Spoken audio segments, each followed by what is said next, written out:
여러분 안녕하십니까? 라디오 오늘 반은혜입니다. 통계청이 최근 1월 고용 동향을 발표했습니다. 지난달 취업자 수가 1년 전보다 41만 명 늘어났는데요. 2021년 3월 이후 22개월 만에 최소 증가폭이라고 합니다. 지난해 5월만 해도 93만 명이 넘던 취업자 증가폭이 8개월째 감소 행진을 이어가고 있는데요. 반면에 실업자는 102만 명으로 지난해 1월 이후 1년 만에 다시 100만 명을 넘어섰습니다. 수출과 소비가 부진하다 보니 제조업 일자리가 줄어든 영향이 큽니다. 문제는 앞으로인데요. 한국개발연구원은 최근 올 상반기 성장률 전망치를 1.4%에서 1.1%로 낮췄습니다. 이렇게 경기 침체가 계속되다 보면 취업자 증가폭이 마이너스를 기록할지도 모릅니다. 역대급 한파가 예상되는 고용시장, 정부의 대책 마련이 시급하겠습니다. 2월 17일 금요일 라디오 오늘 바로 시작합니다. 1부 성공회대 최진봉 교수와 함께하는 시간이죠. 한 주간의 시사 이슈 진단해봅니다. 최진봉의 시사 포커스 잠시 후에 만나보겠고요. 2부 이슈 오늘에서는 문화예술인들의 겨울축제입니다. 안동 윈터아트 페스티벌이 펼쳐지고 있는데요. 잠시 후 안동 문화예술의 전당 조한익 공연기획팀장 연결해 자세히 알아보겠습니다. 이어서 과거의 정치사에서부터 현재의 정치 현안까지 지역의 눈으로 바라보는 천용길의 정치 TMI 뉴스민 천용길 편집장과 함께합니다. 라디오의 생방송 놓친 분들 유튜브로도 다시 들을 수 있습니다. 많은 애청 바랍니다. 최진봉의 시사 포커스. 성공회대 최진봉 교수와 함께합니다. 안녕하십니까 최 교수님. 네, 안녕하세요. 검찰의 구속영장이 청구됐는데요. 헌정사상 초유일이다. 지금 다들 말이 많습니다. 검찰의 구속영장 청구 예견된 일이었죠? 예견된 일이었죠. 검찰은 구속영장 청구 또 기소는 기정사실화 됐어. 구속영장 청구는 약간 할 수도 있고 안 할 수도 있다 이런 얘기가 있긴 했는데 검찰이 아마 구속영장 청구를 한 것은 여러 가지 포석이 있는 것 같아요. 예를 들면 이런 거죠. 지금 현재 국회 상황으로 본다고 하면 부결될 가능성이 높기 때문에 구속영장을 청구해서 부결됐을 경우에도 민주당 내부에 분란이라든지 이런 게 일어날 수 있는 요소가 있기 때문에 보수 진영 쪽이나 검찰 쪽 입장에서 본다고 하면 그렇게 돼도 사실은 크게 본인들한테는 손해가 없다 이런 생각을 하지 않았을까 개인적으로. 네. 그런 생각이 있습니다. 그래서 아마 저는 개인적으로 구속영장 발부가 좀 어려울 거라고 개인적으로는 생각을 하는데, 그럼에도 불구하고 청구 자체를 한 것은 국회 내 상황이 민주당이 다수석이기 때문에 통과될 가능성이 낮고, 그랬을 때 이제 민주당을 공격할 수 있는 여러 가지 요소들이 생기거든요. 예를 들면 방탄국회라든지 이런 얘기가 나올 수 있으니까. 네. 그런 점들을 고려한 게 아닌가 개인적으로 이렇게 생각합니다. 네. 이재명 대표는 난 결백하다. 희대의 사건이고 네. 역사에 기록될 것이다. 이렇게 입장을 밝혔어요. 네, 그렇습니다. 늘 이재명 대표가 했던 얘기인데요. 네. 지금까지 나온 증거들이 물적 증거가 없어요, 현재는. 현재는 유동규, 남욱이라고 하는 두 사람의 말만 있거든요. 근데 그분들이, 한 10개월 전만 해도 다른 얘기를 했었어요. 이재명 대표 연관이 없다 이렇게 얘기하다가, 네. 갑자기, 한국에 들어오고 또 풀려나고 나서, 구속이 끝나고 나서, 말이 바뀌기 시작했죠. 이재명 대표 선거 자금으로 줬다 이런 얘기가 막 나오고 있거든요. 근데 그 말이 전부 다 김만배 씨로부터 들은 말이에요. 네. 근데 김만배 씨는 지금 입장이 달라요. 그 두 사람하고는. 네. 이재명 대표 연관 없고 화천대유 1호는 본인 거다. 본인 소유다. 그렇게 얘기를 하고 있어서 전원이거든요. 그러니까 유동규, 남욱이라는 두 사람이 김만배 씨로부터 들은 말을 지금 얘기하고 있는 건데 거기에 대한 증거가 아무것도 없는 상황이기 때문에 이재명 대표는 물적 증거도 없이 본인은 그런 일 한 적도 없는데 왜 이런 식으로 검찰이 압박을 하느냐. 이건 결국 정치적 이유와 목적이 있는 게 아닌가. 즉 대선 경쟁자였던 정적을 제거하려는 의도가 있지 않나. 그렇게 좀 보고 있는 거죠. 그렇다면 이원석 검찰총장이 또 입장을 밝혔는데요. 지역 토착 비리다, 불법 정경유착이다 이렇게 표현했습니다. 그러니까 지금 이원석 총장이 얘기하는 것은 그게 만약 지금 검찰이 예를 들면 구속영장을 청구하면서 했던 주장이 사실이라면 그게 맞을 수 있겠죠. 근데 네. 거기에 대한 증거가 부족하고 거기는 다툼의 여지가 있고 현재로 의견이 완전히 상충되고 있는 상황 아니겠습니까? 이재명 대표 측과 네. 검찰 측이. 그래서 어느 것이 진실인지는 지금은 알 수가 없어요. 재판을 받아봐야 될 텐데 이원석 검찰총장 입장에서야 당연히 그렇게 얘기해서 이 본인들이 부동장 청구가 정당하다라고 하는 부분을 얘기하려고 하는 것 같아요. 그러나 이제 아까도 말씀드렸지만 구체적인 물증이 없는 상태에서 그런 부분으로 부동장을 청구하는 것이 과연 타당하냐 하는 부분에 대한 논란은 분명히 있을 것이고 이건 정치적 쟁점화가 되기 때문에 앞으로도 여야 간에 또 뭐 재판 과정에 가서 치열한 법리 논쟁이 있을 거예요. 그래서 지금은 단정적으로 어느 것이 맞다 이렇게 얘기할 수 없고 검찰의 주장은 지금 이원석 총장 주장인 것이고 이재명 대표의 주장은 그런 일이 없다는 것이고 중요한 건 재판부가 증거가 있느냐 없느냐를 확인할 겁니다. 뭐 이재명 대표한테 돈이 한 푼으로 건너가고 넘어갔다는 증거는 현재는 아무것도 없으니까요. 네. 그런 부분들에 대한 이제 검찰의 어떤 그 증거가 충분히 있느냐 하는 부분이 아마 쟁점이 될 것 같습니다. 네. 증거가 없다. 그런데 이재명 대표에게 대장동과 위례를 붙여서 부패방지법 위반, 이해충돌법 위반, 특정경제가중처벌에 대한 범죄에서 또 배임이 적용됐고요. 또 성남 FC 사건도 있고 한간에서는 정말 사상 초유다. 너무 규모가 크다. 이런 얘기도 있는데 무슨 잘못을 어떻게 했는지 이것도 짚어주세요. 그 가장 큰 거는 이거예요. 배임 혐의라고 하는 건데요. 네. 배임이라고 하는 게 그러니까 지금 검찰도 이재명 대표가 뭐 횡령을 하거나 개인이 돈을 받았다고는 얘기하지 않아요. 내용이 뭐냐면 네. 성남시에 손해를 끼쳤다는 거죠. 성남시장으로 근무하면서 대장동 개발업자한테 엄청난 이익을 얻었는데 그 이익이 성남시로 들어오는 것을 좀 방해했다 이런 거예요. 그러니까 성남시가 이익을 조금 받고 대장동 일당들이 훨씬 많이 가져갔다. 그걸 문제를 삼는 거거든요. 근데 거기에 이재명 대표가 개입을 했다 이렇게 주장을 하는 거죠. 근데 이재명 대표 측 주장은 뭐냐면 그 당시에 이 대장동 사업이 한참 개발할 당시에만 해도 아파트 경기가 그렇게 안 좋았어요. 부동산 경기가. 그래서 성과가 날지 안 날지 아무도 모르는 예측이 불가능한 부동산 시장이라는 게 그냥 널뛰기를 하잖아요. 최근에 보세요. 부동산 값 얼마나 또 떨어졌습니까? 불과 몇 달 전만 해도 부동산 값이 그렇게 치솟더니. 그래서 그 당시에는 부동산 가격 얼마나 여기서 이익이 날지를 예측했는데 그 예측치가 결과론적으로 달라진 거죠. 그래서 당시에는 두 가지 방법이 있어요. 예를 들면 민간 사업업자에게 사업을 허가해 줄 때 그 남는 이익을 공공이 환수를 해야 되는데 환수하는 방법이 두 가지가 있는데 하나는 뭐냐면 전체 이익 난거의 몇 %를 가져오게 하는 그런 방식이 있고 또 하나는 처음부터 아예 얼마를 우리가 환수하겠다. 이건 리스크를 줄이는 방식인 거죠. 근데 당시에 부동산 경기가 안 좋았기 때문에 이재명 대표는 두 번째 방식을 택한 거예요. 그러니까 아예 얼마를 정해놓고 이 돈은 성남시한테 공공환수를 하는 거다. 뭐 예를 들면 대장동 일당들이나 사업하는 사람들이 손해를 보든 이익을 보든 관계없이 이 돈은 먼저 성남시에 납부를 해라 라고 하는 방법을 택한 건데 지금 검찰이 문제 삼는 것은 결과론적으로 그 사람들이 경기가 갑자기 좋아져가지고 부동산을 많은 돈을 벌었는데 그걸 왜 그 방식으로 했냐. 처음부터 그러면 몇 %를 이익을 가져온다 이 방식으로 했어야 된다라고 주장을 하는 거예요. 그 당시 이제 부동산 경기를 보고 확인한 다음에 여기에 대한 판단이 내려져야 되겠죠. 그리고 이 사건 관련해서 지난번 2020년에 한번 재판이 대부분 판결이 난 게 있어요. 근데 그 판결 내용에 보면 성남시가 5,500억을 환수했다라고 명시가 돼 있어요. 대부분 판결에. 그렇기 때문에 이거는 검찰의 주장을 제가 좀 이해를 잘 못하겠는데 그 판결 내용도 있는 상황이고 근데 검찰은 가능한 한 성남시가 그 받아온 돈이 쭉 적어서 배임한 게 많다라고 하는 걸 강조하기 위해서 금액을 줄인 건데 왜냐하면 이재명 대표 측은 이렇게 주장하는 거죠. 1,800억을 먼저 환수를 했고요.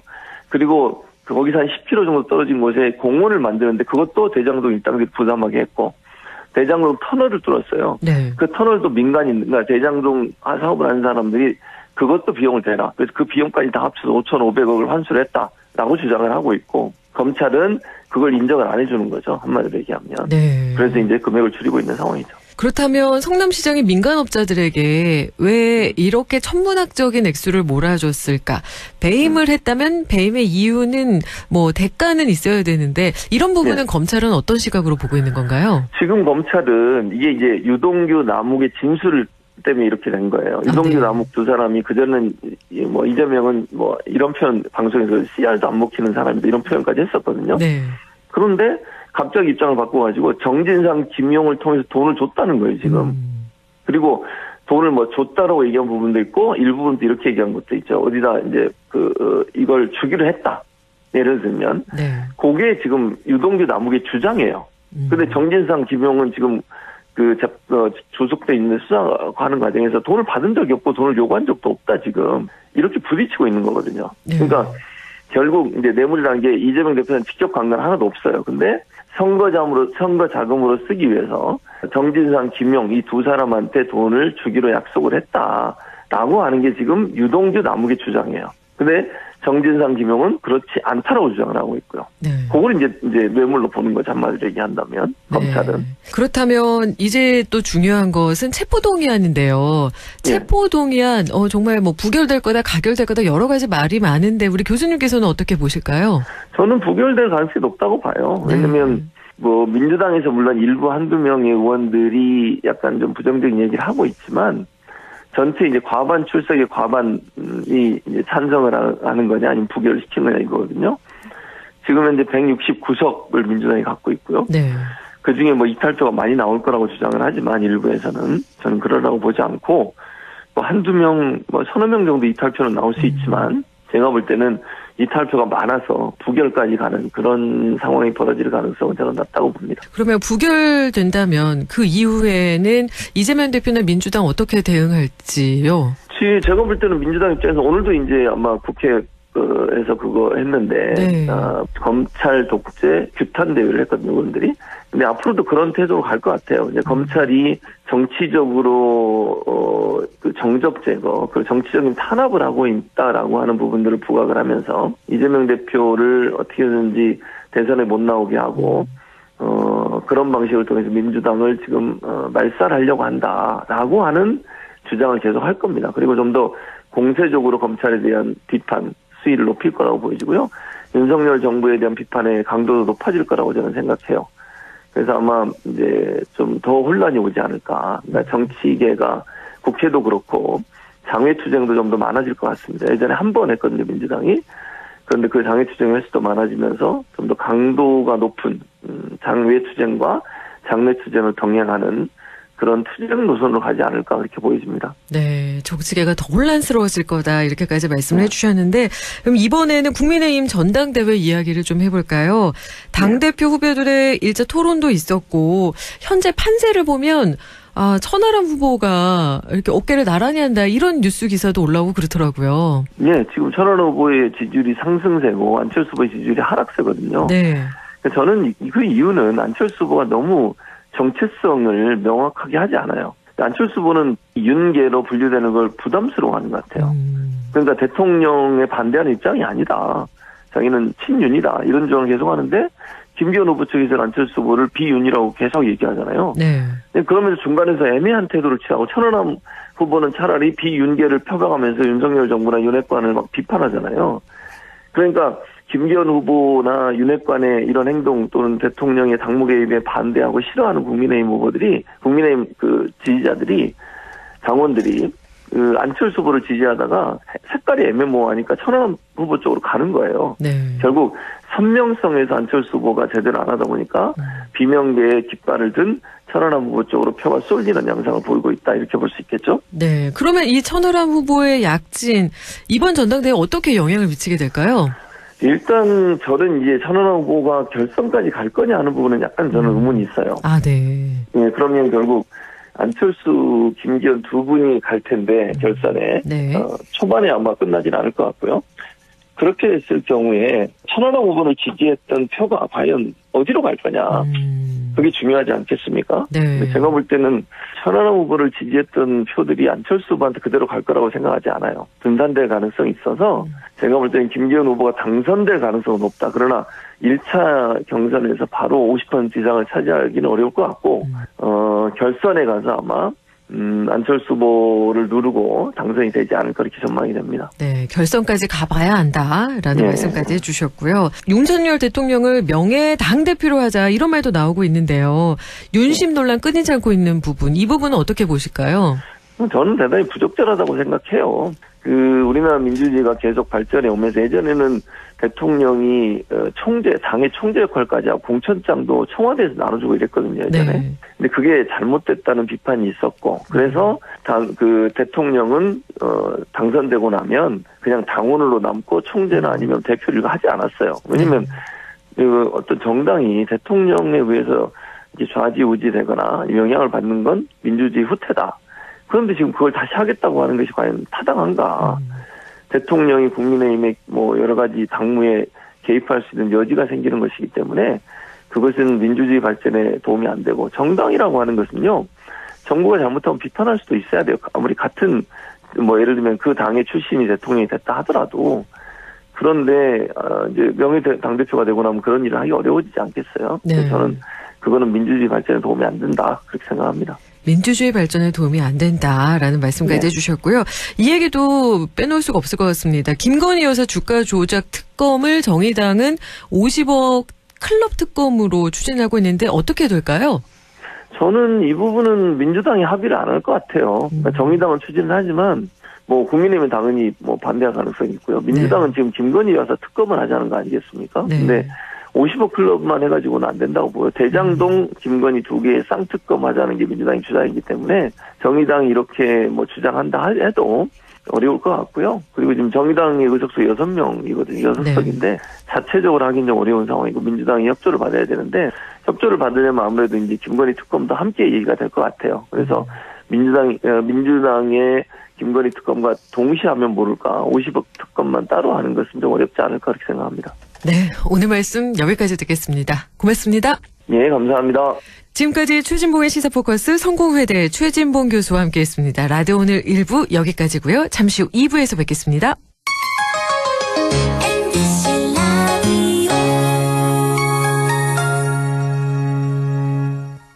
가구 살 땐 꼭 한번 가보자. 안동 명품 가구 백화점. 흑표 흑침대, 양성국 갤러리, 금성침대, 한국 가죽 소파, 장수돌 침대. 다양한 브랜드 가구를 한 곳에서 쇼핑할 수 있는 대형 가구 전시장. 안동 명품 가구 백화점. 예, 며느라. 밥 했어? 설거지 했어? 쓰레기 버렸어? 청소했어? 빨래했어? 개밥 줬어? 아들 낳았어? 딸 낳았어? 아무것도 안 하고 싶다. 이미 아무것도 안 하고 있지만 더 격렬하게 아무것도 안 하고 싶다. 지금은 그냥 라디오만 듣고 싶다. MBC 라디오. MBC 라디오. 라디오 청취자 10명 중 4명이 듣는 방송. 국가대표 라디오 MBC 라디오.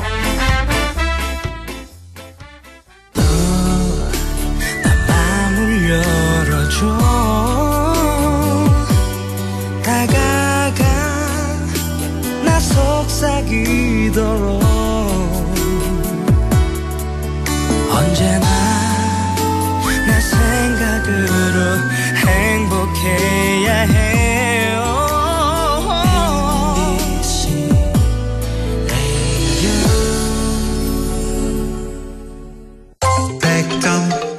MBC 라디오.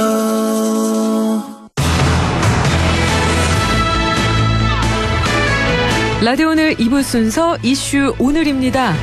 지역의 겨울을 풍성하게 만드는 예술 무대가 펼쳐지고 있는데요.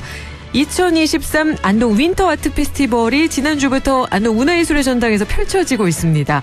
지역 문화예술인들과 함께하는 축제라죠. 안동 문화예술의 전당 조한희 공연기획팀장 연결해 자세한 이야기 들어보겠습니다. 안녕하십니까, 팀장님? 네, 안녕하세요. 네, 그동안 코로나19 탓에 공연이나 전시에 차질이 있었을 텐데 고생 많으셨죠? 네. 코로나로 세계인이 똑같이 힘든 시기를 보내고 있으며 특히 문화예술 분야는 정말 어려운 시기를 겪었습니다. 네. 특히 재난 상황에서 가장 먼저 현실로 다가오는 문화예술계와 활동을 같이 하는 저희 안동 문화예술의 전당도 코로나19 상황으로 2020년 개관 10주년을 기념하여 야심차게 준비한 만원 공연 전시를 연기 또는 취소할 수밖에 없는 안타까운 현실을 경험하였습니다.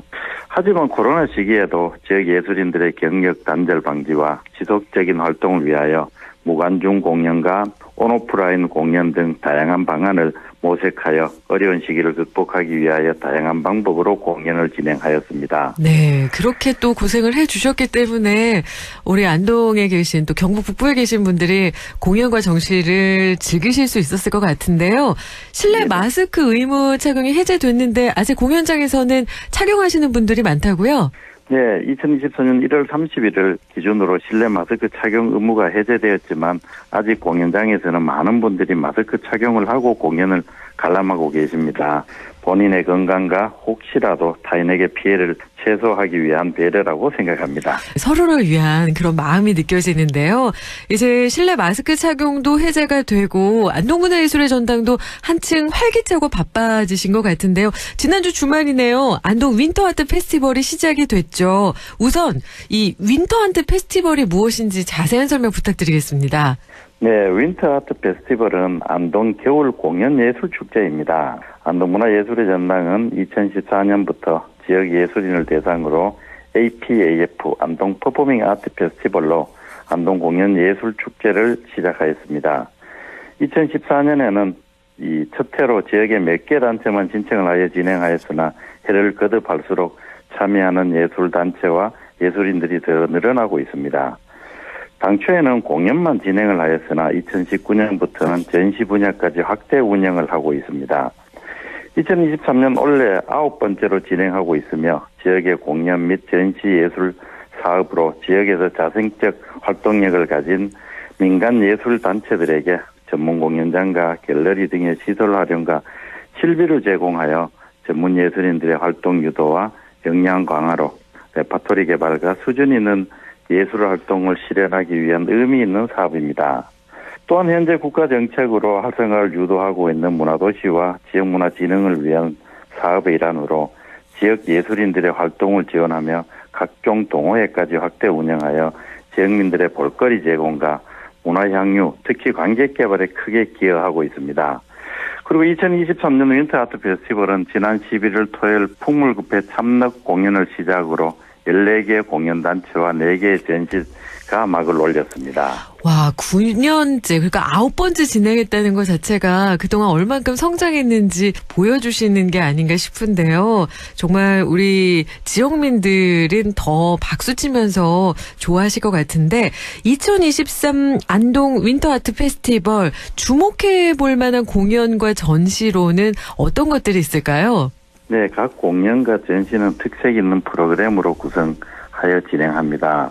전문 성악가 및 클래식 전공자들로 구성된 아트 앙상블의 가곡 원더스트링, 비보브라스의 깨꼬리 성우의 토끼와 자라 이야기, 디아만테의 낭만 가객, 클라샵의 음악가의 비하인드 스토리, 그리고 생활음악 분야의 코스모스 색소폰 오케스트라의 봄맞이 색소폰 향연, 안동 색소폰 오케스트라의 청풍명월 풍경 콘서트, 안동 K-팝스 밴드의 어른들은 몰라요 또는 중앙 윈드 오케스트라의 윈윈 콘서트, 안동 아코디언 동호회의 희망봄 콘서트, 즐거운 동행의 가요 콘서트, 미라클 주부밴드의 유쾌한 반란, 한예술단의 내러티브 춤, 풍물급배 참넉의 장구의 바나다의 연주가 있으며 연극 분야는 극단 강장의 조선꽃이 피었습니다 공연을 준비하고 있습니다. 그리고 전시에서는 행위예술의 이혁발 씨 개인전과 솔묵회 겨울 풍경 속으로 윤혜경 퀼트전 그리고 오색문화연구소 단체전이 준비되어 있습니다. 코로나로 위축된 문화예술을 마음껏 즐길 수 있는 다양한 장르의 공연과 전시가 많이 준비되어 있습니다. 아, 각자 취향에 맞게 골라볼 수 있어서 즐기실 수 있어서 참 좋을 것 같은데 이번 주 일요일에는 미라클 주부밴드 공연이 예정돼 있네요. 어떤 공연인가요? 네, 미라클 주부밴드는 안동 지역에서 활동하고 있는 유일한 가정주부밴드로 2004년 각시탈로 출발하여 현재 미라클 주부밴드로 활동하고 있습니다.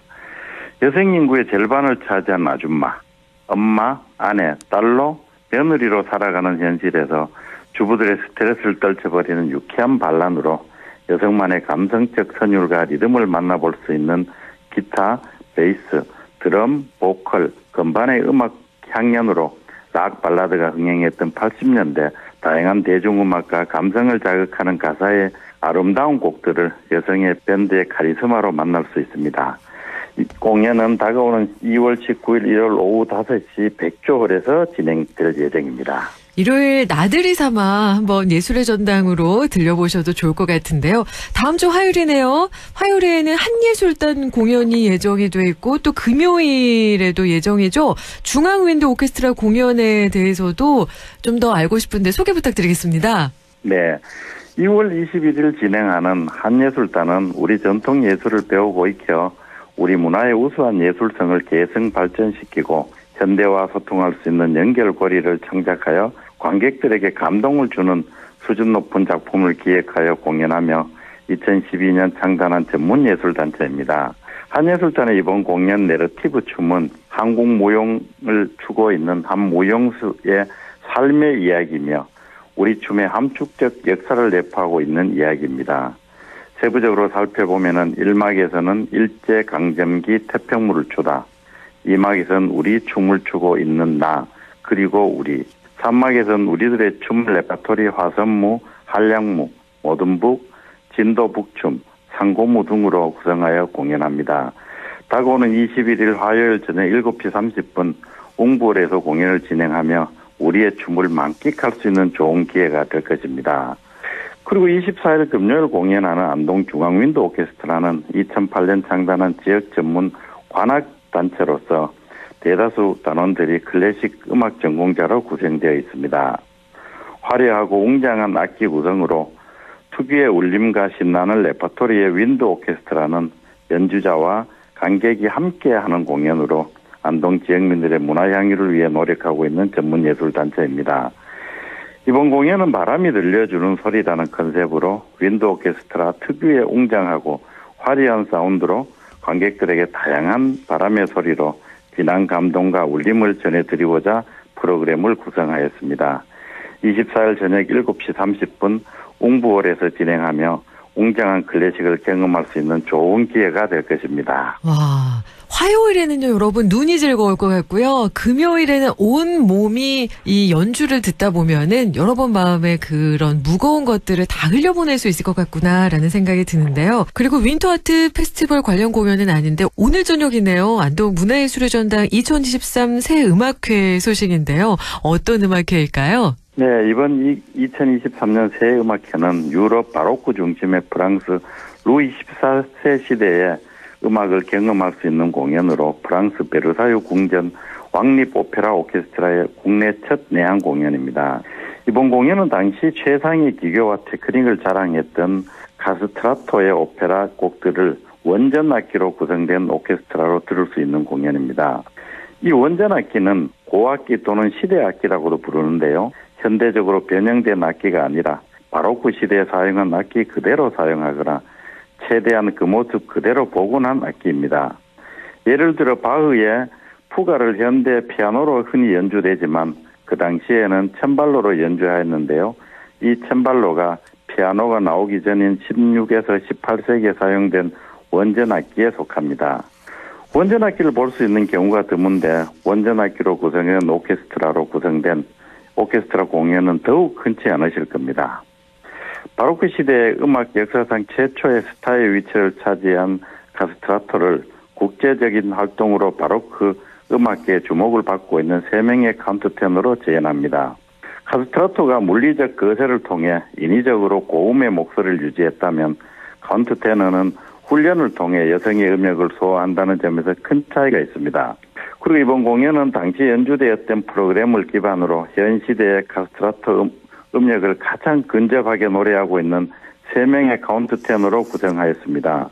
유명 클래식 레이브 데카사 전속 사무엘 마리뇨, 세계적인 바로크 단체들과 커리어를 이어가고 있는 휴 커팅, 그리고 뉴욕 메트로폴리탄 오페라 가수인 동시에 미국과 유럽에서 한국인 카운트테너로 큰 영향을 행사하는 정시만 등의 솔리스트들이 기량을 선보입니다. 공연은 바로크 시대 작곡가 아리오스티의 서곡으로 막을 올려 이후 핸델, 비발디 등 당대 최고의 작곡가가 쓴 오페라 아리아가 차례로 연주될 예정입니다. 이번 베르사유 궁전 왕립 오페라 오케스트라의 공연의 주인은 상임 지휘자로 활동하고 있는 스테판 플레브니약으로 폴란드 바이올리니스트이자 지휘자가 지휘하며 이번 공연은 오늘 저녁 7시 30분 안동문화예술전당 웅볼에서 진행됩니다. 네, 여러분 여행 떠나고 싶으시다면 안동문화예술의 전당 웅볼로 오늘 바로 가보시면 베르사유 궁전에 와 있는 듯한 그런 느낌도 드실 수 있을 것 같습니다. 원전 악기로 구성된 오케스트라 만날 수 있는 기회가 정말 흔하지 않은데 오늘 꼭 잡아보시길 바라고요. 아, 정말 또 좋은 소식이 있네요. 다음 달이죠. 3월에는 너무나도 유명한 뮤지컬이네요. 지저스 크라이스트 슈퍼스타 공연이 있을 예정이라고요? 네. 1971년 브로드웨이에서 초연한 슈퍼스타는 세계적인 뮤지컬의 거장 작사가 팀 라이스와 작곡가 앤드류 로이브 웨버가 청년 시절 선보인 작품입니다.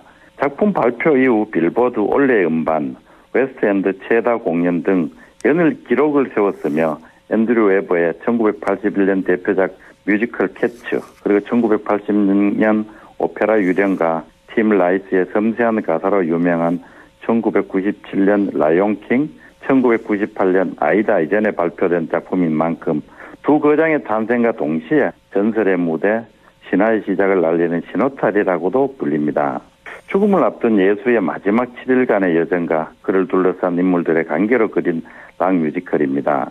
락 음악에 바탕을 두었지만 구조적으로 서곡, 라이트 모티프 등 오페라적 요소로 락 오페라라고도 하는 이 작품은 극중 무대를 휘어감는 장중한 음악들로 곡 난이도가 높은 넘버가 많은 뮤지컬로 유명합니다.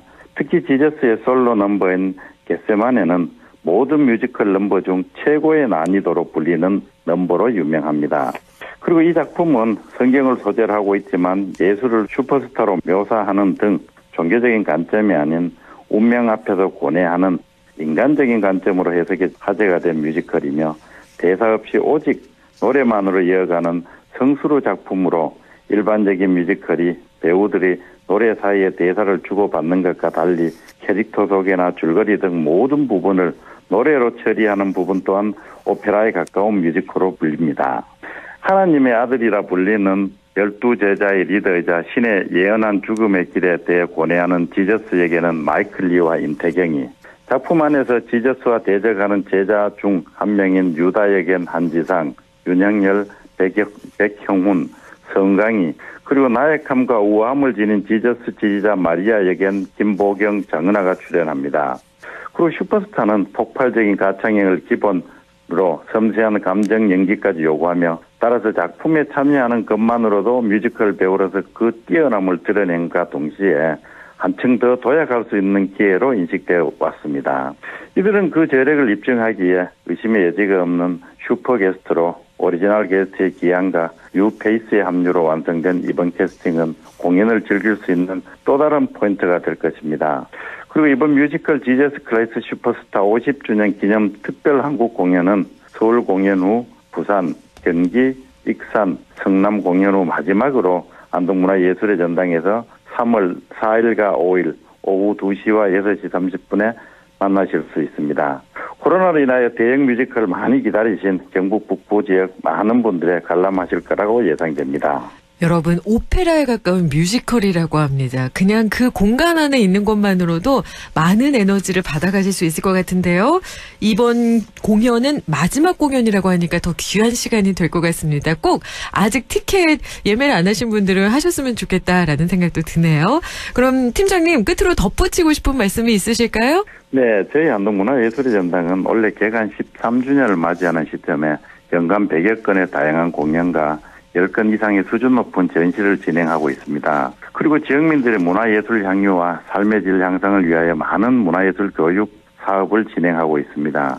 유아대상 친구의 공연장 놀러가자, 그리고 음악으로 함께하는 안동 꿈의 오케스트라, 또 음악 전공자 육성을 위한 안동 청소년 오케스트라, 그리고 음악을 좋아하는 시민들을 대상으로 하는 마카다 안동 오케스트라, 그리고 시니어층을 대상으로 하는 청춘합창단을 운영하고 있으며 나도 번안 미술가, 초급 중국가정가, 건강한 삶을 위한 건강한 워킹 교실 등 시민들이 찾아오는 공연장으로 운영하고자 최선의 노력을 다하고 있습니다. 그리고 2023년부터는 전당 주변의 조각 전시와 옥상 공원을 개방하여 시민들이 문화예술 공원으로 이용할 수 있도록 준비 중에 있습니다. 열심히 노력하는 저희 안동문화예술의 전당을 앞으로도 많은 관심과 사랑을 부탁드립니다. 감사합니다. 네, 모든 세대가 친구로 지낼 수 있는 곳이 안동문화예술의 전당이구나라는 생각이 오늘 다시 한번 들었습니다. 오늘 말씀 고맙습니다. 네, 고맙습니다. 지금까지 안동문화예술의 전당 조한익 공연기획팀장 연결해 함께 이야기 나눴습니다. 라디오 오늘에서는 청취자 여러분의 참여를 기다리고 있습니다. 우리 지역에서 발생한 사건 사고 소식이나 함께 토론하고 싶은 내용을 안동 MBC 홈페이지 라디오 오늘 게시판에 올려주시기 바랍니다.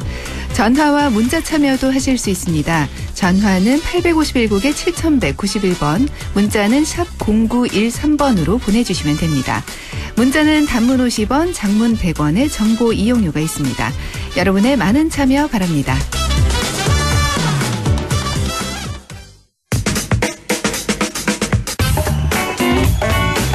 천용길의 정치 TMI 뉴스민 천용길 편집장 연결합니다.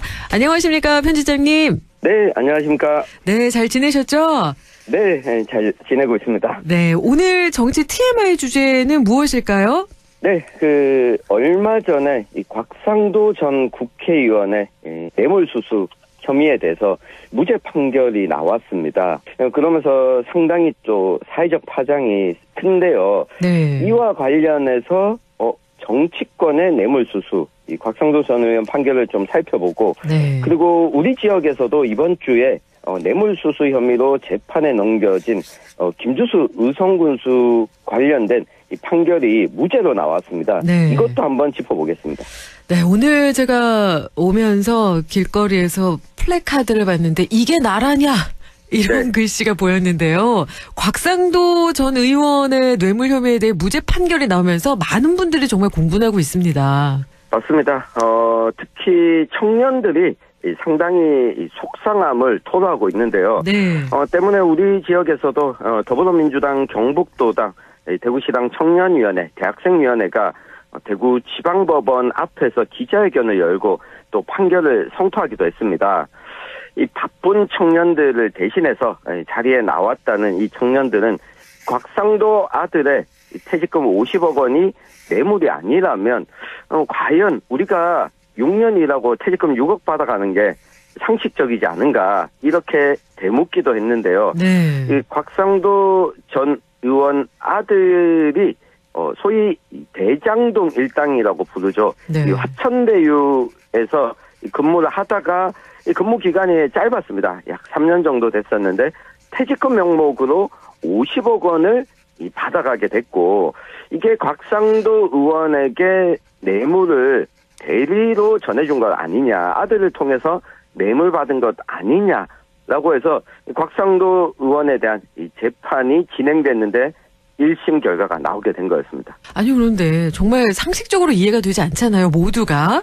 네. 어떻게 무죄가 나온 건가요? 네, 일단은 퇴직금은 50억 원이었지만 재판에서 뇌물로 인정된 금액은 25억 원이었습니다. 그러니까 원래 받아야 될 정상적인 퇴직금과 그리고 네. 세금을 제하고 나서 25억 원인데 25억 원도 상당히 큰 금액이지 않습니까? 그럼요. 네, 이 재판부는 이번에 판결에서 이 화천대유 대주주인 김만배 씨가 이 곽 전 의원의 아들 계좌로 입금했다는 50억 원 중에 일부분이라도 이 곽상도 전 의원에게 건네진 흔적이 보이지 않았다라고 하는 점에 집중했습니다.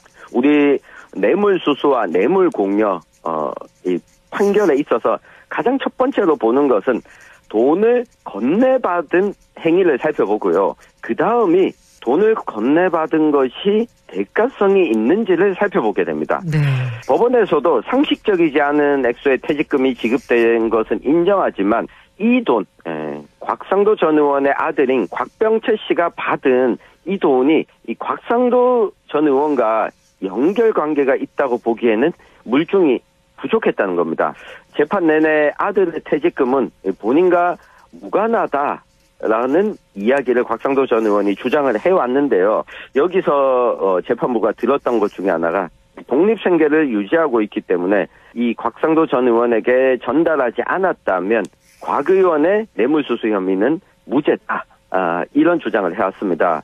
무죄가 나온 데 대해서도 여러 해석이 있는데 법원이 소극적으로 법리 적용을 했다. 아니다. 이 검찰이 수사를 제대로 하지 못했다. 등의 이야기가 나오고 있는데 이 검찰의 좀 안일한 기소가 큰 영향을 미친 것으로 이 다수의 시각은 분석을 하고 있고요. 이 대가성 입증을 하는 것이 검사의 역할인데 이 검찰이 이를 좀 부족했다. 여기에 홍준표 대구시장이 또 검찰을 강하게 질타했는데 일리 있는 지적이었습니다. 네. 일리 있는 지적. 어떤 부분을 지적을 했는지 자세한 설명 부탁드리겠습니다. 홍준표 대구시장이 이런 이야기를 했습니다. 그 검사 사법시험은 어떻게 합격했나? 네. 좀 비슷하신데요. 네. 이 곽상도 전 의원 사건을 수사한 이 검사가 과연 이렇게 법리 적용을 이렇게 안일하게 했어도 됐었나 하는 점을 비꼰 건데요. 네. 이 홍준표 대구시장 역시 검사 출신 이 정치인이지 않습니까? 네. 이 지적한 부분이 뭐였냐면 이번이 재판이 뇌물수수 혐의로 기소가 됐는데 정치자금법 위반 혐의는 검토를 안 해봤냐. 이 부분과 관련해서 수사하고 기소했는지 공소장 변경은 과연 검토나 해봤는지 어이없는 수사이고 판결이다. 지적을 한 겁니다. 네. 이 곽 전 의원 사건처럼 돈은 받았는데 직무 관련성을 내세워서 무죄가 되는 경우, 그러니까 직무에 직접적 관련성이 없었다. 이 곽상도 전 의원의 이 국회의원 당시에 상임위원회가 교육위원회였기 때문에 화천대유와 이 좀 관련이 직접적으로 있지 않다. 이런 판단을 하게 된 건데 이게 국회의원의 경우에 직무 관련성이 내세워서 무죄가 되는 경우는 극히 드물었거든요. 네. 법 쪽에서는 이 직무 관련성을 입증을 하기 위해서 가령 대통령과 국회의원의 경우에는 국회의원이 자기 상임위원회 법안만 발의하고 이 표결을 하는 것이 아니고 그리고 동료 의원들에게도 영향을 미치지 않습니까? 그렇죠. 그래서 상임위원회가 유사해야 꼭 이 대가성 입증된다. 이게 아니라 포괄적으로 좀 봐야 된다. 이걸 홍준표 대구시장이 검사 시절에 1993년에 노태우 대통령 시대 소위 슬롯머신 사건. 네. 이때 노태우 대통령은 국정 전반에 포괄적 권한이 있기 때문에 이와 관련된 돈 전체가 뇌물로 볼 수 있다라고 하는 게 당시에 홍준표 검사의 주장이었고 이후 노태우 대통령의 뇌물 수수 혐의에 결정적인 영향을 미쳤거든요. 그리고 아마 떠올려보면 아실 겁니다. 박근혜 전 대통령 이름을 개명한 최순실 씨와 경제공동체다. 그러니까 최순실 씨가 기업들로부터 뇌물을 받고 이 박근혜 대통령이 정부 차원에서 뭔가 특혜를 줬다. 이 대가성이 있다고 했을 때 이 박근혜, 최순실 이 두 사람은 혈연지간이 아니지 않습니까? 그렇죠. 그럼에도 불구하고 그때 기소가 됐고 재판에 넘겨진 논리가 경제공동체였습니다. 그러니까 혈연관계가 아님에도 이런 뇌물수수 대가성을 입증하기 위해서 상당히 검찰이 수사를 꼼꼼하게 하고 정치자금법 위반, 공직자윤리법 위반 여러 가지로 기소를 하기도 하는데 너무 단순하게 검사가 안일하게 일했다는 점을 비판한 겁니다. 네, 정말 일리 있는 지적이구나라는 걸 다시 한번 확인할 수 있는데요. 네. 곽상도 전 의원 무죄 판결 이후 소위 50억 클럽에 대한 특검 논의가 있는데 이것은 어떻게 가능하다고 보시나요? 네, 지금 여론상으로 보면요. 50억 클럽, 곽상도 전 의원뿐만 아니라 이 박영수 전 특검도 해당이 됐고요. 네. 상당히 많은 정치계, 법조계의 인사들이 50억 상당의 돈을 화천대유 대장동 일당으로부터 받았다라고 하는 건데 일단 이 단정적으로 말씀드리면 50억 클럽에 대한 특검은 가능할 것으로 봅니다. 이게 국민의힘 쪽에서도 국민의힘 소속의 의원이었던 곽상도 전 의원에 대해서도 빠르게 징계 조치를 하고 선을 끊는 일을 했거든요. 네. 근데 국민 여론을 봤을 때, 이거 이대로 가면 안 된다. 검찰의 경우에도 지금 수사 인력을 보강해서, 항소심에서는 제대로 해보겠다라고 하지만, 그래도 국민들 입장에서는 의구심이 계속해서 가게 됩니다. 때문에 이거 정당을 막론하고 50억 클럽에 대한 특검은 추진이 가능할 것으로 보이는데 정의당이 먼저 제안을 하고 나섰습니다. 이를 두고 국민의힘과 더불어민주당도 쉽게 거부하지 못한 상황인데 한 가지 좀 언제 특검이 실시될까 하는 부분은 각 정당마다 온도차가 있어서 시기상으로는 지금 당장 도입이 안 될 가능성도 있다. 그렇지만 특검을 실시할 수밖에 없을 거다. 이 말씀을 드릴 수 있겠습니다. 네, 시기는 알 수 없지만 특검은 도입할 거다. 이런 말씀 해주셨는데요. 그러면 이번에는 김주수 의성 군수에 대해서도 이야기 나눠볼까요? 1심에서 무죄가 선고됐다고요? 김주수 의성 군수의 뇌물수수 혐의 재판 1심이죠. 15일 날 대구지방법원 의성지법에서 이 판결이 이루어졌는데 네. 무죄가 선고됐습니다. 앞서 언급했지만 뇌물수수 혐의를 살피는 것은 간단합니다. 첫 단계는 돈을 주고받은 사실이 확인돼야 합니다. 제가 만약 우리 진행자에게 네. 방송 출연을 시켜주세요 라면서 제가 우리 반은혜 진행자에게 월 100만 원을 줬다라는 소문이 돌고 있습니다. 그런데 뇌물공여죄가 입증이 되려면 그 돈이 계좌로 오고 갔는지 아니면 현물로 오고 갔는지 확인이 돼야 됩니다. 이 곽상도 전 의원 아들이 이 퇴직금 명목으로 50억 원을 받은 사실을 이게 계좌로 곽 전 의원 아들 계좌로 가지 않았지 않습니까? 그렇죠. 때문에 주로 대가성을 다투게 됐는데요. 이 김주수 의성군수는 돈을 주고받은 게 사실로 확인되지 않았다라는 판결이 나온 겁니다. 입증이 안 됐다 이 얘기군요. 네, 돈을 주고받은 것 자체가 입증이 되지 않았다라고 하는 부분인데, 이 기소된 내용을 보면 이렇습니다. 이 김주수 군수가 2017년에 의성군청 소속 공무원, 이 과장이었던 공무원 A씨를 통해서 지역의 건설업자가 건넨 2천만 원을 받았다라는 혐의로 재판에 넘겨졌거든요. 근데 이 건설업자와 의성군청 소속 공무원이 김주수 군수가 뇌물을 달라라는 요구를 했다고 생각했다. 이런 진술을 한 겁니다. 네. 이 때문에 기소가 됐는데 이 재판부는 받아들이지 않았습니다. 일단 이 당시 공무원의 진술이 지속적으로 좀 번복되고 일관성이 없다는 점.